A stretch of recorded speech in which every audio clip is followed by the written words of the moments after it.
Montana Talks here. Live and local. This is Montana Talks with Aaron Flint.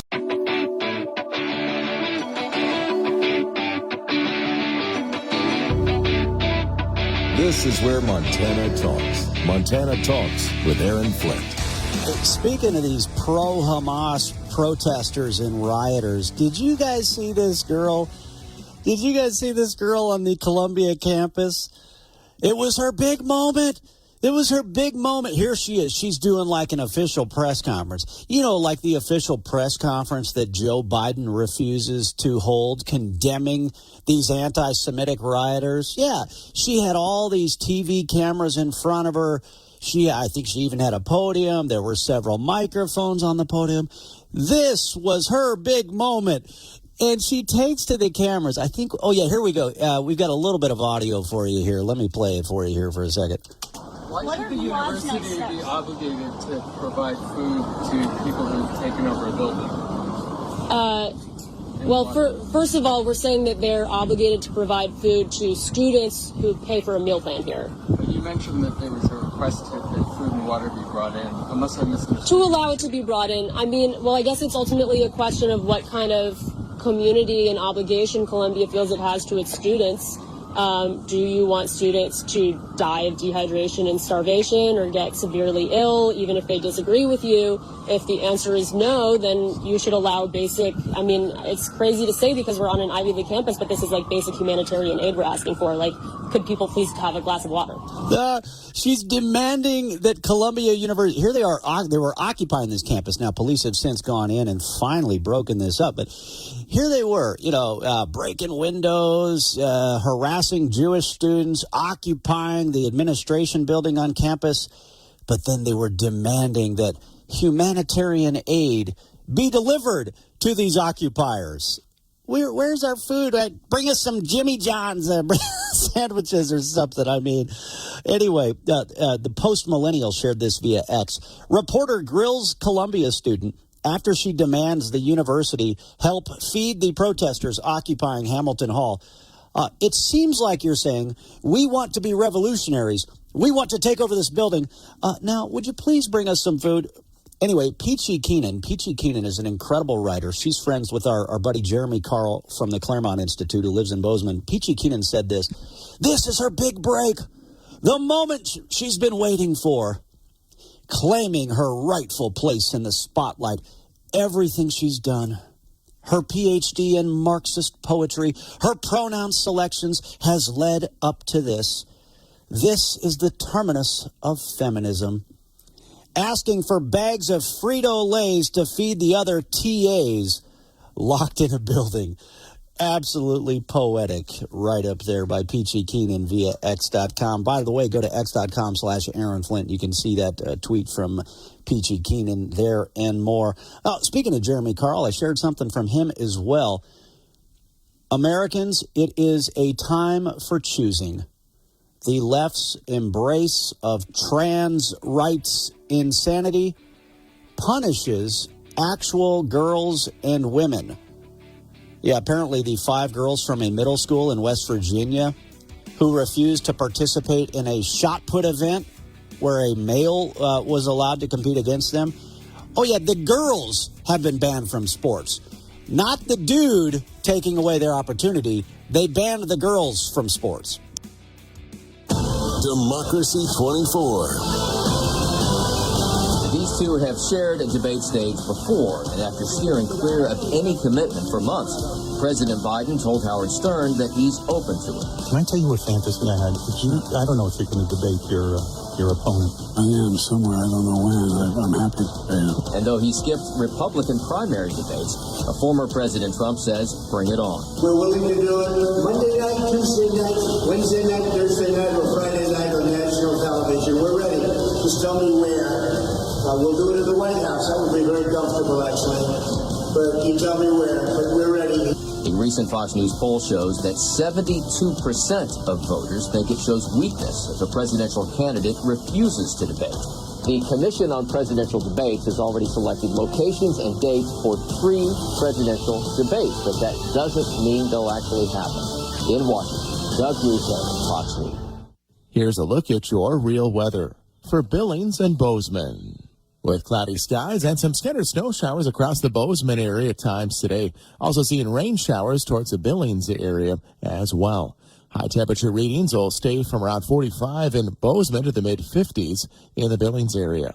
For tonight, continued snow shower chances in Bozeman with an isolated rain shower chance early in the Billings area, lows in the 20s and 30s. This is weatherology meteorologist Paul Trombley. Wow, what a show on Monday's Montana Talks. We had highlights Donald Trump Jr., Tim Sheehy, and more from Sunday's event in Missoula, Montana. Plus, I got to catch up with Lieutenant Colonel Ivan Raiklin, retired Green Beret who was traveling to Billings, Montana with General Michael Flynn, and then a lineup of incredible phone calls from all across Montana. That's always the best part, taking your phone calls, getting a chance to hear from you. Montana Talks, this is the show where you get to talk statewide 9 to 10 every Monday through Friday.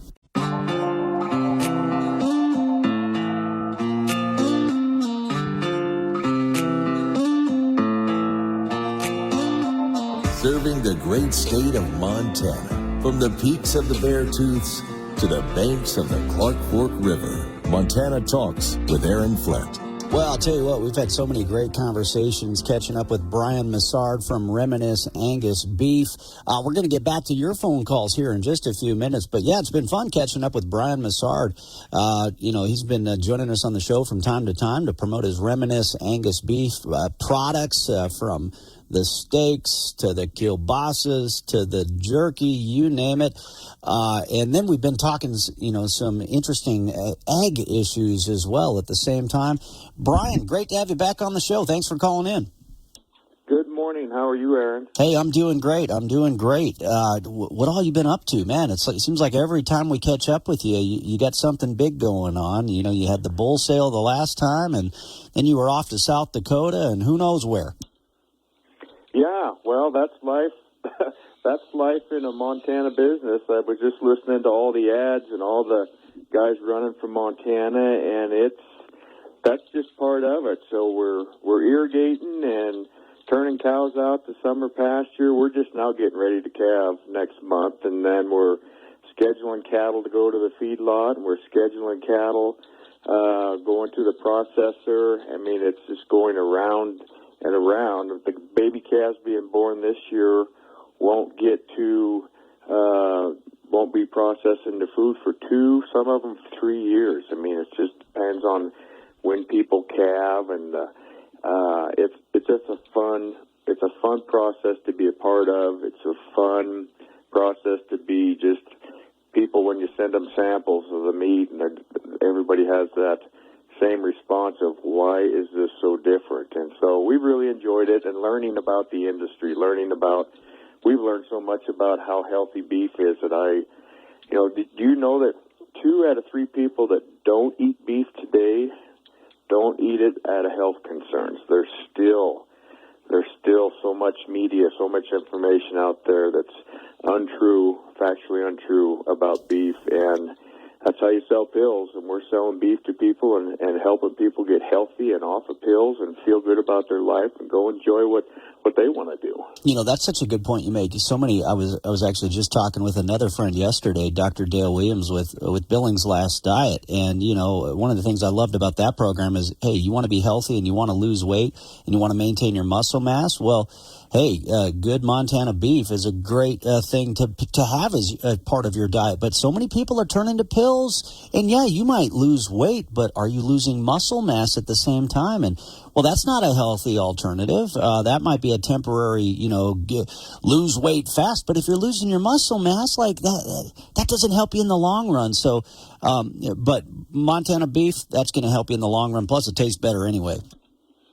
Yeah, it's fantastic. And the message that we have really learned about in the last 3 years is how important saturated fat, animal fat especially in beef, is good for your body. Our bodies are basically 95% cholesterol, and you have to have that to function. And a lot of those, when you're not eating saturated fat and protein, animal protein, your body starts going haywire and doing these other things to function.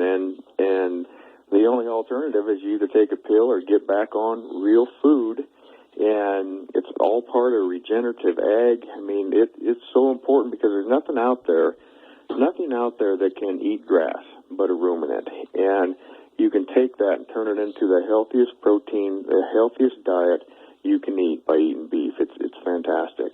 You know, it's interesting. Part of me, when I first heard this concept, plant-based products, you know, you kind of recoil because you're like, okay, are they trying to promote this vegan garbage? Give me a break.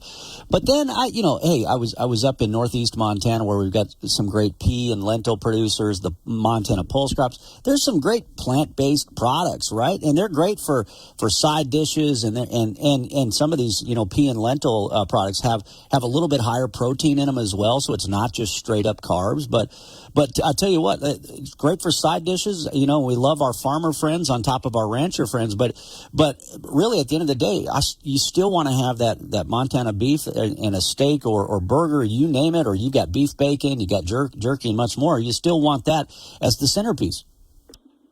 Yeah, you do. And you got vegetarians should love ranchers. They should love beef because, you know, as a whole, if you're a consumer out there, 37% of all crop production is non-human edible. And guess who can eat the hulls and the shells and the vines and the stalks? Cows eat that, and they're continuing to produce food for us. And so it goes together with all of it. And cows can eat the peas and lentils and everything else, too, and convert it into good, healthy protein and fat, and all the vitamins and minerals that are in it. And ours is unique because our real unique flavor in our beef goes back to one bloodline, and we've preserved that bloodline for 30 years. It is so unique and so different.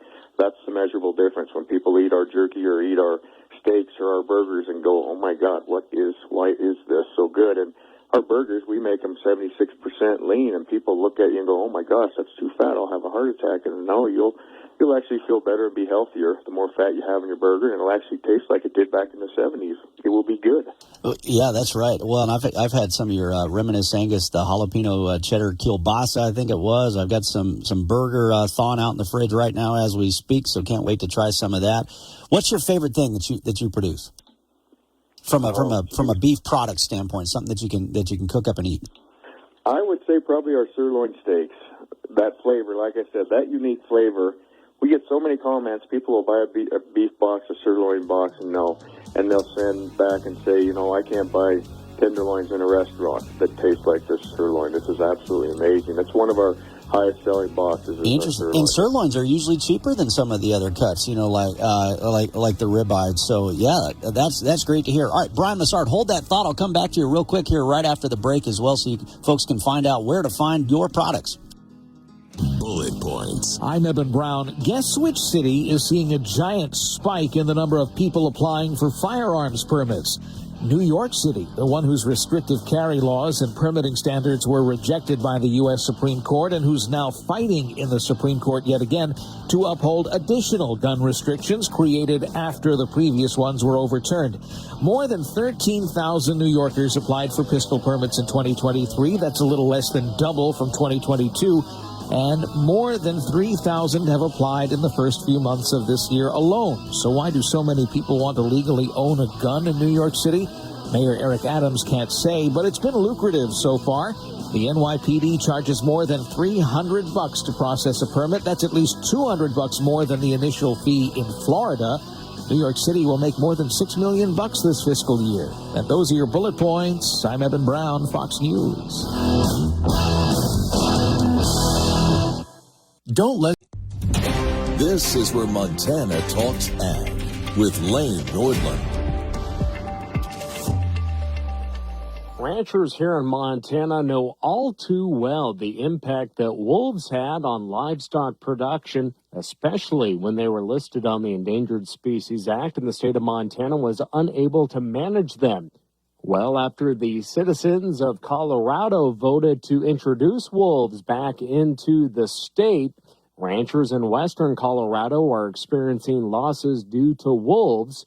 In Colorado Parks and Wildlife confirmed another wolf depredation in Grand County, all on the same ranch. Rancher Conway Farrell has lost those 5 yearlings in addition to other cattle due to his focus on trying to keep wolves out of his herd. The damage that these things are doing, they have all these animals so stirred up and so distressed that we're having other problems and other issues. The other day when that happened, I spent 3 hours up here with the DOW the one day and had a calf die on the river because I wasn't down there providing our cattle the proper animal husbandry. 2 days later, I was up here I took the 2 o'clock till daylight shift with the DOW, the Parks and Wildlife. By me being up there, I wasn't providing proper animal husbandry to our cattle on the river, and I had a prolapse cow that died. So the amount of money that this is costing my family, it's just tenfold of what the actual damages are to the dead one. Colorado Parks and Wildlife has refused to remove the wolves from the area as well. Again, something we know all too well about here in Montana. I'm Lee Nordlund.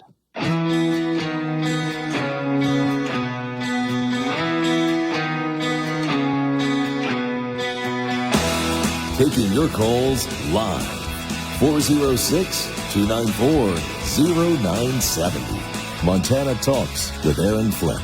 All right. Hey, we do have the phone lines open for you. If you got something you want to talk about here on Montana Talks, we've got open phones here for the next few minutes. And then coming up around 7:40, Henry Kriegel with Americans for Prosperity. He'll be back with us here. So that'll be coming up here in just a second. Plus, I got a bunch of messages that have come in on our Montana Talks app that I want to try to get to here. But first, some of you were probably thinking, man, Aaron, you were telling us about all these great Reminisce Angus beef products there, and how do we go find these products? So thanks to Bryan Mussard for sticking around for a couple more minutes here. Yeah, Bryan, where can folks find all your various products?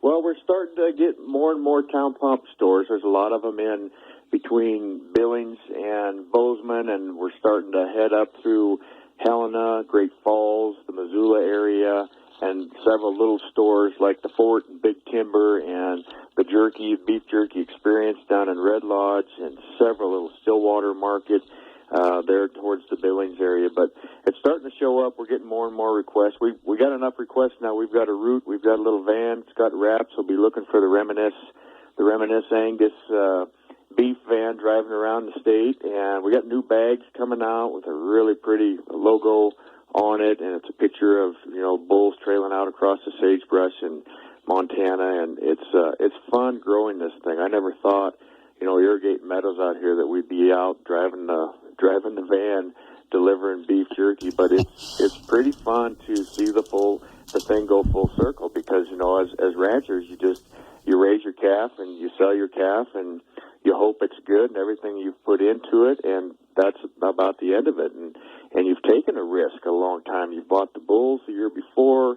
You've got winter. You've got all the nutrition, all the health, everything you can put into that animal to make him the best you can, and then it goes away, and the next segment takes it, and the next segment takes it, and you wonder, where's all the money in this system where there's usually not enough in agriculture. We buy all of our inputs at retail and we sell our product at wholesale, and it's always been a challenge. So for us, for our customers that buy our bulls and they believe in our program, it's how do we get them across the finish line? How do we bring sustainability to the ranchers and keep them out? This open space, I just listened to an ad that you had on there, a gal talking about, I don't know what the program was, but the Montana rivers, we're all part of that. We're up here.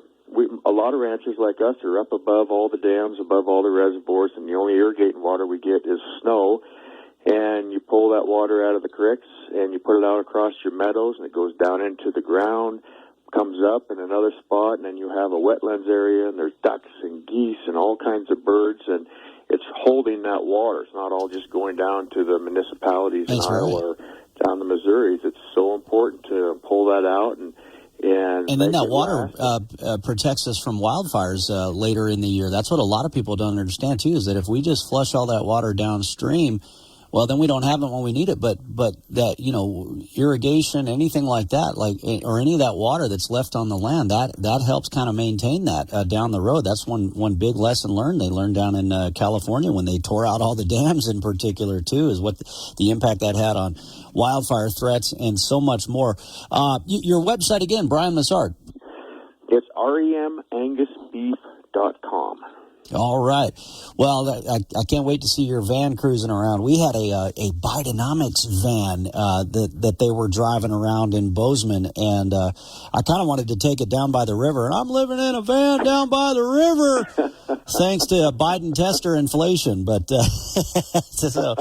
well, great to catch up with you. Thanks for your time again this morning. Hey, you bet. Have a great day. All right, you too. Okay, 406-294-0970, the number for you. We got Tim in Billings first up on the phone lines here. Tim, what's going on? Morning, Aaron. I'm sure you've heard of this. You may have even talked about it, and I missed it. But all the dust up about Kristi Noem writing about taking care of a dog that had gotten into chickens and started to get a little snappy with people, and she took it and she terminated the dog's life. And all the people that are criticizing her for this, we were not in agriculture when I was growing up, but we were surrounded by people who were, and we had a dog that started getting into lambs. And it took one time, and my dad drug it out and grabbed it by the collar and put a .22 shell right into its brain pan, and that was a good lesson for us kids, is that if you're going to be a dog owner and your dog is irresponsible, the responsible thing as the owner is to take care of that dog to where it's not going to, affect your neighbor's livestock or children or anything else like that. And I think that just shows that's an example of what's going on in America, is that we don't have enough people who have the guts to take and hold their kids, their dogs, and themselves accountable for their own bad actions. There's it's a bunch of citified pearl clutchers, then, is what you're saying. These people attacking South Dakota Governor Kristi Noem. Yeah, you got a dog that's getting into livestock. It's been dealt with time and time again. How many other people? Anyway, hold that thought, Tim. I'll come back to you. 60 seconds. Fox News, I'm Therese Crowley. May Day, literally. Police finally called to move on several violent campus pro-Palestinian protests. Starting last night at New York's Columbia, L.A. riot police finally respond after a 3-hour UCLA campus brawl with pro-Israeli counter-protesters. This local man describes it. I cannot believe what I'm seeing. I'm looking at people, violence. Look at this. They're throwing things at each other. They're pepper spraying each other. How are they allowed to have weapons on campus? New Orleans SWAT teams move in at Tulane. 10 arrested at University of South Florida. One man had a gun. No statement direct from President Biden. He's at home in Delaware with a campaign event. Donald Trump posts, "Where's Sleepy Joe? He's sleeping, that's where." Telling Fox anti-Semitism cannot be allowed to fester. Trump holds big rallies today in Wisconsin and Michigan on a day off from court. America's listening to Fox News. All right, back to Tim in Billings. Yeah, so Tim, what do you think? Is it so all these people that are attacking Kristi Noem, she had included this story in apparently in a book that she wrote, in a bio that she wrote. Bunch of citified folks clutching pearls. As you mentioned that story, yeah. Hey, you got a dog that gets into the neighbor's livestock. The dog's going to get put down one way or another. I also think of how many of these citified pearl clutchers have also put down dogs. But see, they drive them to the shelter, and then the shelter is the one that puts the dog down. But nonetheless, they've put dogs down for various reasons themselves, yet they clutch pearls and attack Kristi Noem, right? And then they ask the vet or the pound to take care of the carcass instead of going out and burying that dog themselves. I think it shows the dog more respect, to bury the dog yourself, take care of it yourself, instead of taking it to some stranger and having them jab a needle in its arm. I mean, that dog didn't know anything but love right up until the last minute, right? Mm-hmm. You take a dog and then you take it to the vet. I just think that it's a symbol of what's going on in our country. How many of these kids that on these college campuses protesting never got spanked? They never got disciplined. If they did something to their neighbor's property, their parents probably went and told, "Well, you shouldn't have left your property out." My sweet little angel Johnny or Joey, they would have never done anything like this if you hadn't left it out for them to get into. Well, hello, have some personal responsibility. Raise your kids right. There's a Bible verse. Raise your child up in the way of the Lord, and these people are not doing that. honor thy father and mother. No, I'm going to yell at them if they don't buy me an iPhone, and I will demand of them. Hey, I gotta tell you a message that I got on our Montana Talks app. This came in, I think, last night. You mentioned these spoiled brat college kids with these anti-Semitic protests and riots. You know the term, the 3 R's. You'll joke, reading, writing, and arithmetic, right? It's kind of a joke about the 3 R's. Well, AB in Billings says this. This is Anton in Billings. Good morning, Aaron. So what is going on at Columbia? Well, they're having finals for the 3 R's. Racism, rioting, and revolution. It's just finals week. That's all that's going on. Absolutely. I heard a gal that the police were coming in, and she was screaming, and she's like, no, I've got finals this week. I'm sorry. There's consequences to your actions there, sweetheart. If you're going to go in and you're going to destroy a building, and you're going to, impede people's progress and keep them from being able to do their thing, you're going to have to suffer the consequences of your actions, regardless of if you've got finals or not. Somebody needs to pull that silver spoon out of her, you-know-what, and she needs to spend a week in jail with a couple of crackheads that would sell her children. They don't get a week in jail. They don't get a week in jail. They know how the game is played. They know how it is. They get there. Even after they got arrested last night, they're going to go to jail and then get quickly released, just like the criminals on the subway in New York. In fact, if you guys missed it earlier, I played the soundbite of a protester saying that very thing.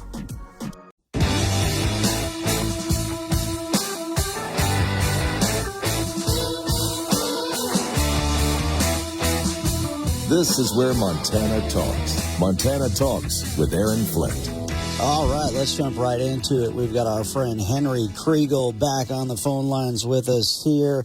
And, of course, this segment brought to you by Americans for Prosperity Action. Henry, first off, thanks for rescheduling to join us today instead of yesterday. I just thought attending that community prayer breakfast was so important because, boy, does our country need it now, huh? We definitely need the prayers, Aaron. It's very distressing to see what's going on around our college campuses and universities around the U.S. And if I can just clarify a comment I made last time I was on your show or add some more cover to it. I am a Columbia University alumni, and I self-funded my way through school. I worked part-time. I did work study during the summertime. I had scholarships. I had a loan I paid off in full. Wow. And 11 years after they rioted in 1968 on Columbia University campus, I was out there promoting Young Americans for Freedom, the chapter that I founded after I started my own group. That's where I was at when I was in New York City. And you see where we have descended again to today, where violence is now an accepted form of political speech and harassment of other students.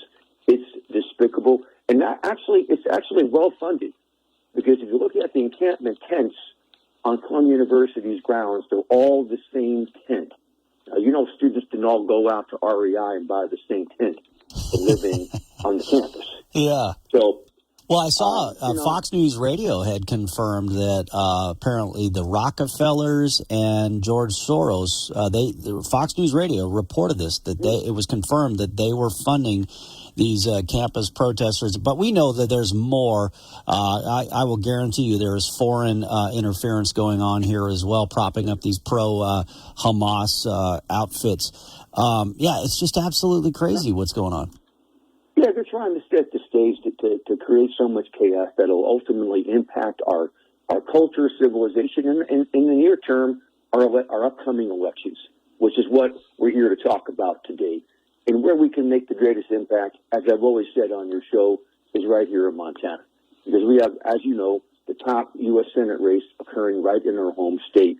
And we have a way to make a very significant difference. And I was a little taken back when I saw the fundraising reports for the first quarter of 2024. And yes, John Tester is a fundraising machine.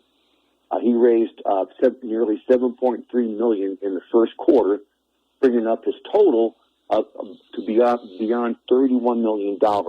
He spent a lot attacking Tim Sheehy, So he's down to 12.6 in the bank as of the end of the first quarter, and that's more than 10 times what. Actually, it's 5 times what Sheehy has left in the bank. She has been able to raise $2.17 million in the first quarter, bringing up his total to $5.8 million, which is 1/6 of the total that Tester raised. Now, how do you compete with that? I mean, that's the question.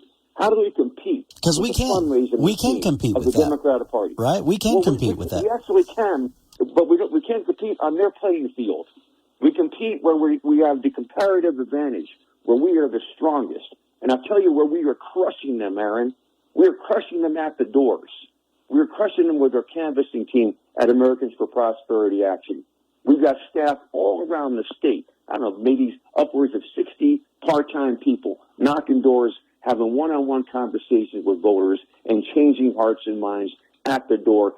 That's where we compete, and that's where we're most effective. I will tell you this, after a certain period of time, people are going to be so bombarded with these negative ads that Tester is putting forward that they're going to just tune them out. I think they already have been. I think they already have been. You know, it was interesting. There was a time period where they were spending $1 million a week to try to knock out Navy SEAL veteran Tim Sheehy from the race and prop up another Republican in the primary, and it didn't work. It actually backfired on him. It rallied more support around Tim Sheehy, but Tester was using his dark money operatives to bash Sheehy. Now Tester is so desperate, he's trying to bash Sheehy with his own campaign money. I mean, and so I think I think Tester is just getting fully exposed by the American people right now for being the phony flip-flopper that he is. But you're right. I think there are still people out there that need to be shown the truth. And you guys are doing it by going door to door, talking to people directly. We know the fake news media isn't going to do it. These guys will bash actual American heroes and then treat these pro-Hamas rioters like they're heroes, and then they'll treat John Tester like he's some kind of hero, but then they'll falsely attack actual real-world American heroes like Navy SEAL veteran and Bronze Star for Valor recipient Tim Sheehy. And so you're exactly right. The fake news media is going to do what the fake news media is going to do, but they are much weaker now than they were in 2006. And so that's why your efforts to go door to door and anybody who can volunteer with you guys to go door to door, that's how we take back our country.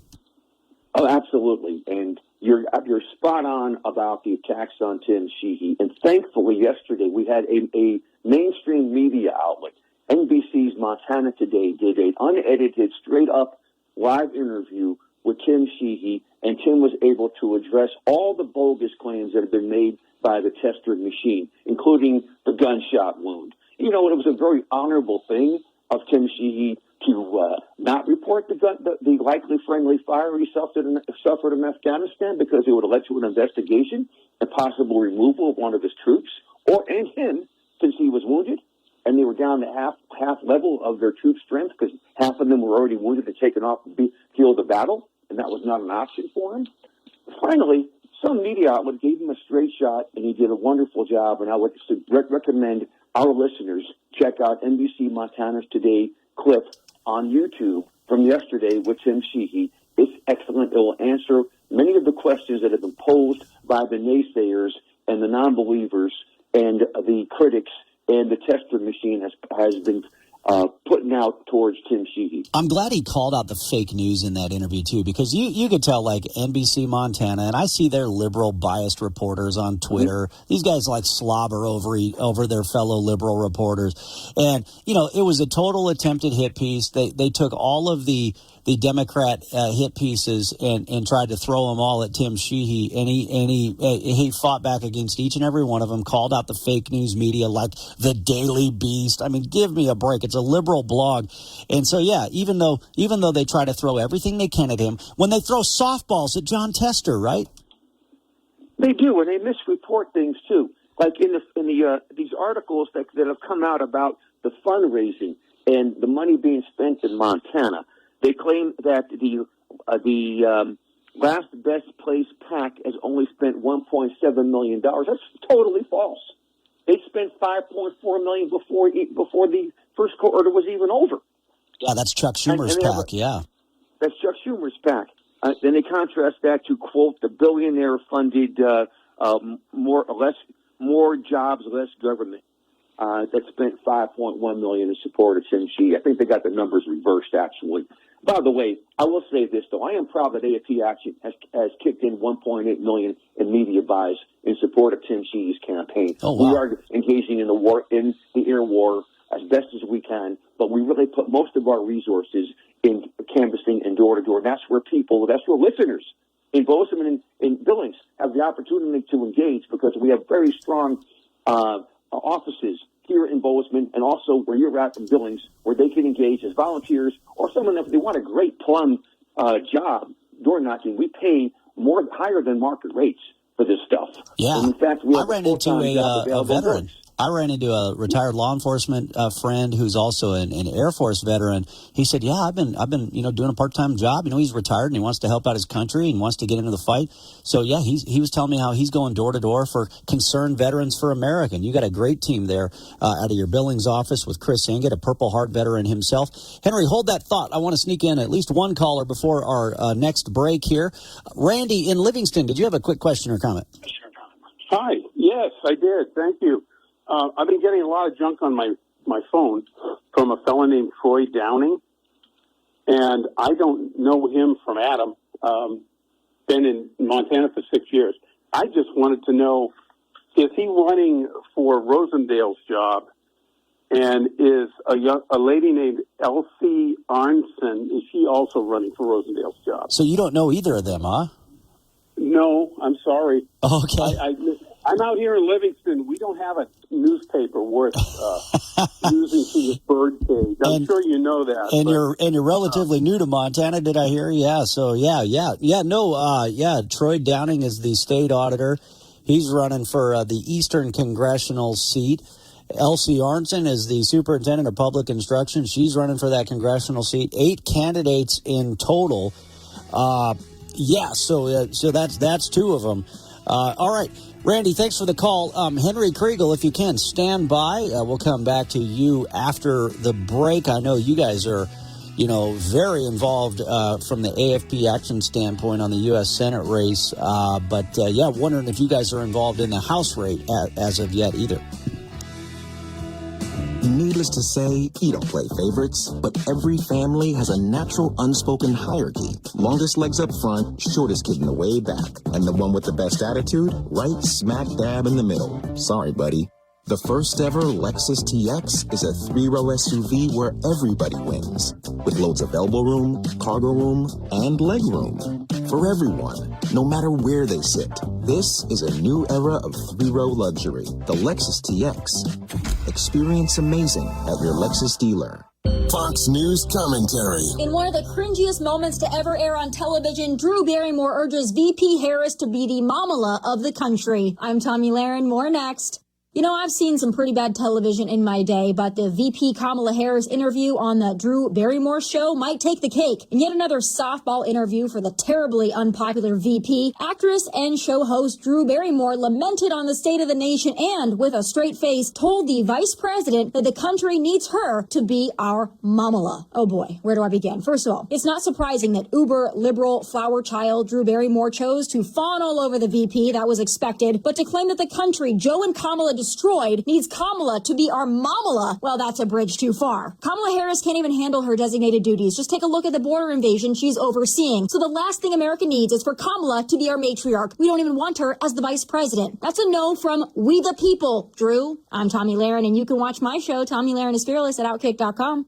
Pull up a chair and join me, Rachel Campos Duffy. And me, former U.S. Congressman Sean Duffy, as we share our perspective on the discussion. Identity theft, but everyone can save up to 25% their first year with my name, Clay, as the promo code at LifeLock.com. So, Big Sandy, is that John Tester's drag queen name? Oh man, if you missed it, a hilarious line. Roasting liberal Senator John Tester. That was the line used by Alex Brusewitz, conservative commentator, conservative strategist, very close to the Donald Trump family. He was .com/free. Brought to you from the Montana Hot Spring Spas, the hot tub company that your friends recommend, Studio.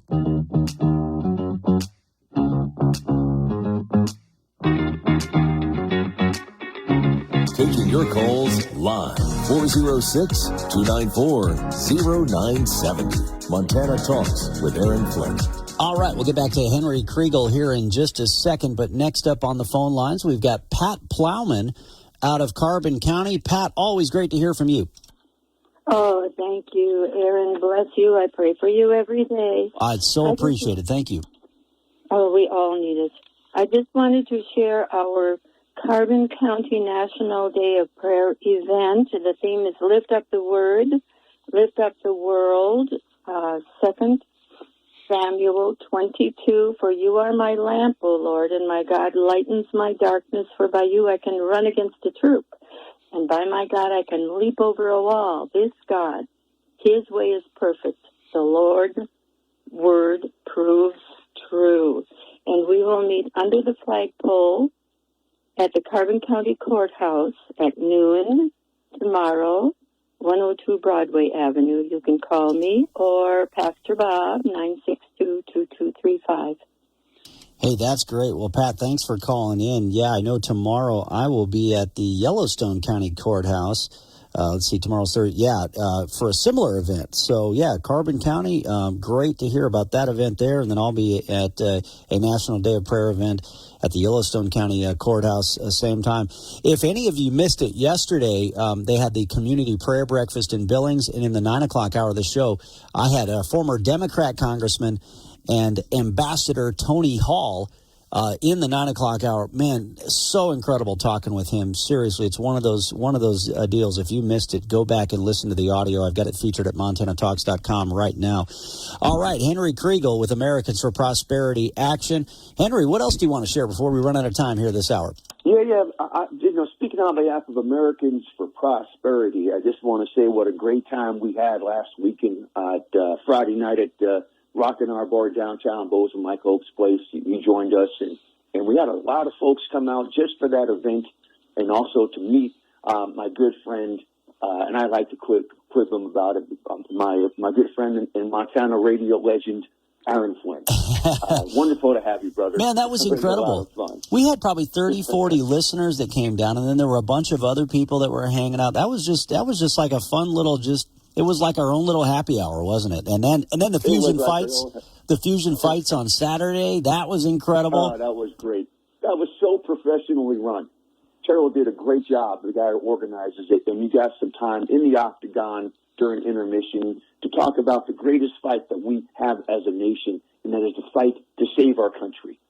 And that was just beautifully stated, well done. Giving kudos to those who have fought for our freedom, our veterans and first responders up front, and sharing that important message to them. And we were extremely well received. Yeah, I went back because we've got the video that they had on their Triller TV, their Fight TV, and went back and watched it. And man, you can, because when you step in that octagon, you don't know how the crowd is going to receive your remarks. I mean, the MMA crowd is pretty, that's blue collar, hardworking, conservative folks. When Trump shows up at UFC fights, I mean, he gets a massive welcome, right? But you still never know how your message is going to be received. But when I asked people, I said, do you want the grocery prices of 4 years ago? Do you want the gas prices of the previous administration? Boom. But I mean, the crowd was like roaring. It was like it was like the fight of the night, the way the crowd was responding to that, because they get it, right? They know that the difference between the policies of the previous administration compared to what we're seeing right now under Joe Biden and John Tester. We are all feeling the pain of Bidenomics, supported by John Tester. The inflation, the increased cost of living, wages are not increasing at the same rate that prices are. So this is the hidden tax that every Montanan is paying. And what has John Tester done? He's voted with Joe Biden 94% of the time. That was the essential core message. And this is the greatest fight we have, is a fight for our country. So I'm grateful to be a part of it. I was grateful to be at the fusion fights. I know you got another one coming up there. That's right, May 11th, Billings. Yeah. All right, Henry Kriegel, great to chat with you. Yeah, man. We met a lady yesterday, a young mom. She's got 4 kids. She's a nurse at one of the hospitals. We saw her out at Ace Hardware in Lockwood, and she was so appreciative of that gift card that we gave her because, the price of everything is going up, but her wages aren't going. Wow, what a show on Monday's Montana Talks. We had highlights, Donald Trump Jr., Tim Sheehy, and more from Sunday's event in Missoula, Montana. Plus, I got to catch up with Lieutenant Colonel Ivan Raglan, retired Green Beret, who was traveling to Billings, Montana with General Michael Flynn, and then a lineup of incredible phone calls from all across Montana. That's always the best part, taking your phone calls, getting a chance to hear from you. Montana Talks, this is the show where you get to talk statewide, 9 to 10, every Monday through Friday.